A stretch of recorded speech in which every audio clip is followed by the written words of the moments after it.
ರಾಜ್ಯ ಸಚಿವ ಸಂಪುಟದಲ್ಲಿ ನಡೆದಿರುವಂತಹ ಖಾತೆಗಳ ಮರುಹಂಚಿಕೆ ಮೇಲ್ನೋಟಕ್ಕೆ ಆಡಳಿತಾತ್ಮಕ ನಿರ್ಧಾರ ಅನ್ನಿಸಿದ್ರು ಅದರ ಹಿಂದೆ ಇರುವಂತಹ ರಾಜಕೀಯ ಸಂದೇಶವನ್ನ ನಿರ್ಲಕ್ಷಿಸುವ ಹಾಗಿಲ್ಲ. ಮುಖ್ಯಮಂತ್ರಿ ಡಿಕೆ ಶಿವಕುಮಾರ್ ಅವರ ಬಳಿ ಇದ್ದಂತಹ ಸಂಸದೀಯ ವ್ಯವಹಾರಗಳ ಖಾತೆಯನ್ನ ಕೃಷ್ಣ ಬೈರೇಗೌಡರಿಗೆ ವಹಿಸಿರೋದು ಕುತೂಹಲವನ್ನ ಮೂಡಿಸಿದೆ. ಮಾತನಾಡ್ತಾ ಹೋಗೋಣ. ನಮಸ್ಕಾರ, ಸುಮನ್ ಟಿವಿ ಕನ್ನಡಕ್ಕೆ ಸ್ವಾಗತ. ನಾನು ಶ್ರೀರಾಜ್ ಬಕ್ವಾಡಿ.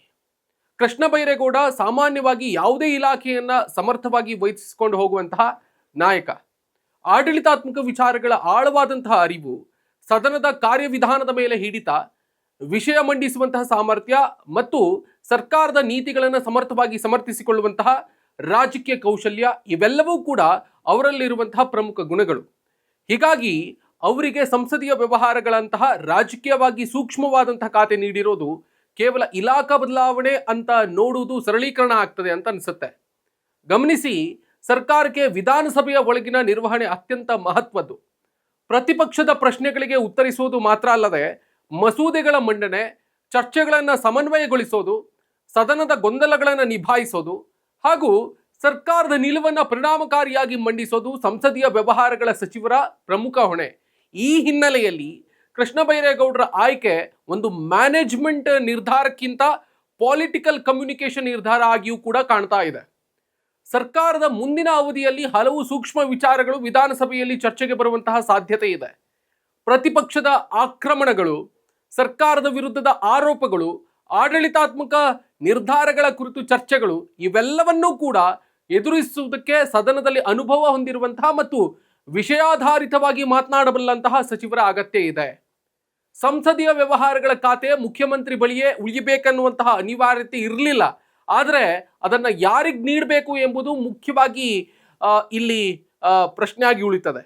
ಡಿ ಕೆ ಶಿವಕುಮಾರ್ ಅವರು ತಮ್ಮ ಬಳಿ ಇದ್ದಂತಹ ಈ ಖಾತೆಯನ್ನ ಕೃಷ್ಣ ಬೈರೇಗೌಡರಿಗೆ ವಹಿಸುವ ಮೂಲಕ ವ್ಯಕ್ತಿಗಿಂತ ವ್ಯವಸ್ಥೆ ಮುಖ್ಯ ಅನ್ನುವಂತಹ ಸಂದೇಶವನ್ನ ನೀಡುವುದಕ್ಕೆ ಪ್ರಯತ್ನಿಸಿದ್ದಾರೆ ಅನ್ನುವಂತಹ ಪ್ರಶ್ನೆ ಇಲ್ಲಿ ಎದುರಾಗ್ತದೆ. ಇದರ ಮತ್ತೊಂದು ಆಯಾಮವೂ ಕೂಡ ಇದೆ. ಮುಖ್ಯಮಂತ್ರಿಗೆ ಹಲವು ಪ್ರಮುಖ ಜವಾಬ್ದಾರಿಗಳಿರುವಂತಹ ಸಂದರ್ಭದಲ್ಲಿ ಪ್ರತಿಯೊಂದು ಇಲಾಖೆಯ ಸೂಕ್ಷ್ಮ ನಿರ್ವಹಣೆಯನ್ನ ಸ್ವತಃ ನೋಡಿಕೊಳ್ಳೋದಕ್ಕಿಂತ ಸಮರ್ಥ ಸಚಿವರಿಗೆ ನಿರ್ದಿಷ್ಟ ಹೊಣೆಗಾರಿಕೆ ನೀಡೋದು ಆಡಳಿತಾತ್ಮಕವಾಗಿ ಪರಿಣಾಮಕಾರಿ ಅನ್ನುವಂತಹ ಅಂಶ ಇಲ್ಲಿ ಮುಖ್ಯವಾಗಿ ಕಾಣಿಸುತ್ತೆ. ಕೃಷ್ಣ ಬೈರೇಗೌಡರಂತಹ ಸಚಿವರಿಗೆ ಹೆಚ್ಚಿನ ಜವಾಬ್ದಾರಿ ನೀಡೋದ್ರಿಂದ ಸರ್ಕಾರದೊಳಗಿನ ಕೆಲಸದ ಹಂಚಿಕೆ ಮತ್ತಷ್ಟು ಸ್ಪಷ್ಟ ಆಗ್ತಾ ಇದೆ. ಕೃಷ್ಣ ಬೈರೇಗೌಡರಿಗೆ ಗ್ರೇಟರ್ ಬೆಂಗಳೂರು ಪ್ರಾಧಿಕಾರದ ಜವಾಬ್ದಾರಿಯ ಜೊತೆಗೆ ಸಂಸದೀಯ ವ್ಯವಹಾರಗಳ ಜವಾಬ್ದಾರಿ ನೀಡಿರೋದು ಇದೇ ಕಾರಣಕ್ಕೆ ಕುತೂಹಲಕ್ಕೆ ಕಾರಣ ಆಗಿದೆ. ಇಲ್ಲಿ ಮತ್ತೊಂದು ರಾಜಕೀಯ ಸಂದೇಶವನ್ನು ಕೂಡ ಗಮನಿಸಬೇಕಾಗತ್ತೆ.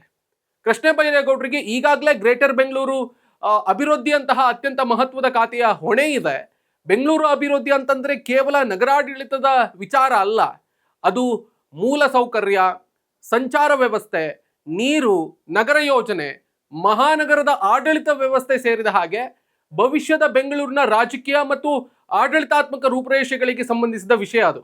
ಅಂತಹ ಪ್ರಮುಖ ನಗರ ಅಭಿವೃದ್ಧಿಯ ಹೊಣೆಗಾರಿಕೆಯ ಜೊತೆಗೆ ಸಂಸದೀಯ ವ್ಯವಹಾರಗಳ ಖಾತೆಯನ್ನು ಕೂಡ ನೀಡಿರೋದು ಅವರ ಮೇಲಿನ ಸರ್ಕಾರದ ನಂಬಿಕೆ ಹೆಚ್ಚಿರೋದನ್ನ ಸೂಚಿಸ್ತಾ ಇದೆ. ಆದರೆ ಪ್ರಶ್ನೆ ಇಲ್ಲೇ ನಿಲ್ಲೋದಿಲ್ಲ. ಇದು ಕೃಷ್ಣ ಬೈರೇಗೌಡರನ್ನ ಸರ್ಕಾರದ ಪ್ರಮುಖ ಫ್ರಂಟ್ ಲೈನ್ ಸಚಿವರನ್ನಾಗಿ ರೂಪಿಸುವಂತಹ ಪ್ರಯತ್ನವೇ ಅನ್ನುವಂತಹ ಪ್ರಶ್ನೆ ಉದ್ಭವ ಆಗುತ್ತೆ. ಸರ್ಕಾರದಲ್ಲಿ ಎಲ್ಲವೂ ಸರಾಗವಾಗಿದ್ರೆ ಈ ಖಾತೆ ಬದಲಾವಣೆಯನ್ನ ಕೇವಲ ಆಡಳಿತಾತ್ಮಕ ಮರುಹಂಚಿಕೆ ಅಂತ ಹೇಳಬಹುದು. ಆದರೆ ರಾಜಕೀಯದಲ್ಲಿ ಖಾತೆಗಳು ಕೇವಲ ಕಡತಗಳ ವಹಿವಾಟಿನ ಸಾಧನ ಅಲ್ಲ, ಅವು ಅಧಿಕಾರ, ಪ್ರಭಾವ ಮತ್ತು ರಾಜಕೀಯ ಪಾತ್ರದ ಸೂಚಕಗಳು ಕೂಡ ಹೌದು. ಹೀಗಾಗಿ ಕೇಳಬೇಕಾದಂತಹ ಪ್ರಶ್ನೆ ಏನಂತಂದ್ರೆ, ಕೃಷ್ಣ ಬೈರೇಗೌಡರಿಗೆ ಸಂಸದೀಯ ವ್ಯವಹಾರಗಳ ಖಾತೆ ನೀಡಿರುವುದು ಅವರ ಸಾಮರ್ಥ್ಯಕ್ಕೆ ನೀಡಿದ ಮನ್ನಣೆಯೇ ಅಥವಾ ಸರ್ಕಾರದ ಮುಂದಿನ ರಾಜಕೀಯ ಹೋರಾಟಗಳಿಗೆ ಅವರನ್ನ ಮುಂಚೂಣಿಗೆ ತರುವಂತಹ ತಂತ್ರವೇ? ಮುಖ್ಯವಾಗಿ ವಿಧಾನಸಭೆಯಲ್ಲಿ ಸರ್ಕಾರವನ್ನು ಸಮರ್ಥಿಸಿಕೊಳ್ಳುವಂತಹ ಜವಾಬ್ದಾರಿ ಈಗ ಮತ್ತಷ್ಟು ಸ್ಪಷ್ಟವಾಗಿ ಕೃಷ್ಣ ಬೈರೇಗೌಡರ ಹೆಗಲಿಗೆ ಬಂದಿದೆ. ಇದರಿಂದ ಪ್ರತಿಪಕ್ಷದ ಟೀಕೆಗಳಿಗೆ ಸರ್ಕಾರದ ಪರವಾಗಿ ತಕ್ಷಣ ತರ್ಕಬದ್ಧವಾಗಿ ಮತ್ತು ರಾಜಕೀಯವಾಗಿ ಉತ್ತರಿಸುವಂತ ವ್ಯವಸ್ಥೆಯನ್ನು ಬಲಪಡಿಸುವಂತಹ ಉದ್ದೇಶವೂ ಕೂಡ ಇರಬಹುದು ಅಂತ ಕಾಣಿಸುತ್ತೆ. ಇನ್ನು ಸಿಎಂ ಡಿ ಕೆ ಶಿ ಅವರ ತಂತ್ರ ಇಲ್ಲಿ ಕಾಣ್ತಾ ಇದೆಯೇ? ಡಿ ಕೆ ಶಿವಕುಮಾರ್ ಅವರ ರಾಜಕೀಯ ಶೈಲಿಯನ್ನ ಗಮನಿಸಿದ್ರೆ ಪ್ರಮುಖ ಹೊಣೆಗಾರಿಕೆಯನ್ನ ಸಮರ್ಥ ನಾಯಕರಿಗೆ ಹಂಚುವ ಮೂಲಕ ತಮ್ಮ ಮೇಲಿನ ಆಡಳಿತಾತ್ಮಕ ಒತ್ತಡವನ್ನು ಕಡಿಮೆ ಮಾಡಿಕೊಳ್ಳುವುದು ಮತ್ತು ಪಕ್ಷ ಸರ್ಕಾರದ ರಾಜಕೀಯ ನಿರ್ವಹಣೆಯನ್ನ ಅತ್ಯಂತ ಯಶಸ್ವಿಯಾಗಿ ನಿಭಾಯಿಸುವ ಪ್ರಯತ್ನ ಆಗಿರಬಹುದು ಅಂತ ಕಾಣಿಸುತ್ತೆ. ಅದರಲ್ಲೂ ಕೂಡ ಸಂಸದೀಯ ವ್ಯವಹಾರಗಳ ಖಾತೆಯನ್ನ ಕೃಷ್ಣ ಬೈರೇಗೌಡರಿಗೆ ನೀಡಿರೋದು ಸರ್ಕಾರದ ಪರವಾಗಿ ಸದನದಲ್ಲಿ ಗಂಭೀರವಾಗಿ ವಿಷಯಾಧಾರಿತ ಮತ್ತು ಸಂಘಟಿತ ಪ್ರತಿಕ್ರಿಯೆ ನೀಡುವಂತಹ ಅಗತ್ಯವನ್ನ ಮುಖ್ಯಮಂತ್ರಿಗಳಾಗಿರುವಂತಹ ಡಿ ಕೆ ಶಿವಕುಮಾರ್ ಅವರು ಗುರುತಿಸಿದ್ದಾರೆ ಅನ್ನುವಂತಹ ಸಂದೇಶ ಇಲ್ಲಿ ಕಾಣ್ತಾ ಇದೆ. ಆದರೆ ಇದರ ರಾಜಕೀಯ ಪರಿಣಾಮ ಇನ್ನೂ ದೊಡ್ಡದಾಗಬಹುದು ಅಂತ ಅನ್ಸುತ್ತೆ. ಕೃಷ್ಣ ಬೈರೇಗೌಡರಿಗೆ ಒಂದ್ರ ಹಿಂದೆ ಒಂದರಂತೆ ಮಹತ್ವದ ಜವಾಬ್ದಾರಿಗಳು ಬರ್ತಾ ಇರೋದು ಕಾಂಗ್ರೆಸ್ ಸರ್ಕಾರದಲ್ಲಿ ಅವರ ಪಾತ್ರ ವಿಸ್ತರಿಸ್ತಾ ಇರುವುದರ ಸೂಚನೆ, ಅಥವಾ ಇದು ಕೇವಲ ಆಡಳಿತದ ಅಗತ್ಯಕ್ಕೆ ತಕ್ಕಂತೆ ಮಾಡಿದಂತಹ ಜವಾಬ್ದಾರಿ ಹಂಚಿಕೆ? ಉತ್ತರವನ್ನ ಮುಂದಿನ ಕೆಲವು ನಡೆಗಳು ಸ್ಪಷ್ಟಪಡಿಸುತ್ತೆ ಅಂತ ಅನ್ಸುತ್ತೆ.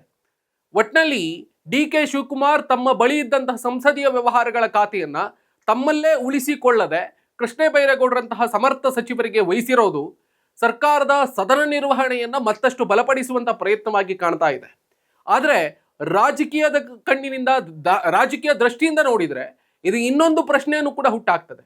ಕೃಷ್ಣ ಬೈರೇಗೌಡರಿಗೆ ಖಾತೆ ಸಿಕ್ಕಿದೆಯೇ, ಅಥವಾ ಸರ್ಕಾರದ ಮುಂದಿನ ರಾಜಕೀಯ ಸಮರಕ್ಕೆ ಒಂದು ಪ್ರಮುಖ ಸ್ಪೀಕರ್ ಸಿಕ್ಕಿದ್ದಾರೆಯೇ? ಇದು ಕುತೂಹಲಕಾರಿಯಾಗಿಯೇ ಉಳಿತದೆ. ಮತ್ತು ಕೃಷ್ಣ ಬೈರೇಗೌಡರಂತಹ ಸಮರ್ಥ ನಾಯಕರನ್ನ ಇನ್ನಷ್ಟು ಯಶಸ್ವಿಯಾಗಿ ಕಾಂಗ್ರೆಸ್ ಬಳಸಿಕೊಂಡ್ರೆ ಅದು ಕಾಂಗ್ರೆಸ್ಗೆ, ಕಾಂಗ್ರೆಸ್ನ ಸರ್ಕಾರಕ್ಕೆ ಒಳಿತು, ರಾಜ್ಯದ ಜನತೆಗೂ ಕೂಡ ಒಳಿತು ಅಂತ ಅನಿಸುತ್ತೆ. ಈ ಬಗ್ಗೆ ನಿಮ್ಗೆ ಏನು ಅನ್ನಿಸುತ್ತೆ ಕಮೆಂಟ್ ಮಾಡಿ ತಿಳಿಸಿ. Thank you so much. ಈವರೆಗೆ ಈ ಒಂದು ಸ್ಪೆಷಲ್ ಎಕ್ಸ್ಪ್ಲೇನರನ್ನು ನೋಡಿರೋದಕ್ಕೆ ಮತ್ತು ಕೇಳಿರೋದಕ್ಕೆ ನಾನು ನಿಮ್ಮಲ್ಲಿ ಒಂದು ರಿಕ್ವೆಸ್ಟ್ ಮಾಡ್ಕೊಳ್ತೀನಿ. ನೀವಿನ್ನೂ ಕೂಡ ಸುಮನ್ ಟಿವಿ ಕನ್ನಡದ ಸಬ್ಸ್ಕ್ರೈಬರ್ ಅಲ್ಲದೇ ಇದ್ದರೆ ಈ ಕೂಡಲೇ ಸಬ್ಸ್ಕ್ರೈಬ್ ಮಾಡ್ಕೊಳ್ಳಿ. ಆ ಮುಖೇನವಾಗಿ ನಮ್ಮ ಎಲ್ಲ ಕಂಟೆಂಟ್ಗಳು ನಿಮ್ಮನ್ನು ಶೀಘ್ರದಲ್ಲೇ ತಲುಪುತ್ತೆ. Thank you.